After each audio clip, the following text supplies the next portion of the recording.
कौमी cricket team के साबिक कप्तान और फास्ट बॉलर वसीम अकरम ने एशिया कप 2025 में रिवायती हरीफ भारत के खिलाफ होने वाले बड़े टाकरे से कबल अहम बयान दिया है।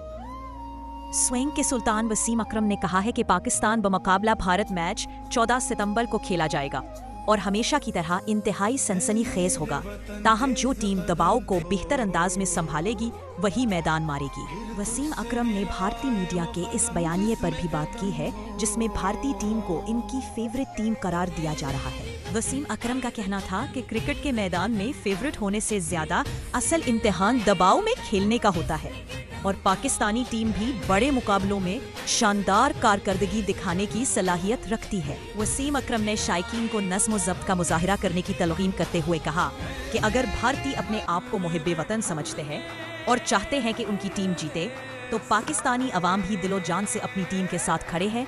पाकिस्तानी भी जीत की ख्वाहिश रखते हैं, लेकिन सबसे ज़रूरी बात यह है कि दोनों मुल्कों के शायकीन खेल को खेल की हद तक रखें ताकि ये मैच सबके लिए दिलचस्प और यादगार साबित हो। वसीम अकरम ने इस बात पर जोर दिया कि खिलाड़ियों के साथ साथ शायकीन को भी खेल की असल रूह को बरकरार रखना चाहिए। उन्होंने मजीद कहा कि दोनों मुल्कों के क्रिकेट शायकीन को नज़्म व ज़ब्त और बर्दाश्त का मुजाहरा करना होगा ताकि दुनिया भर में क्रिकेट का मुस्बत पैगाम जाए।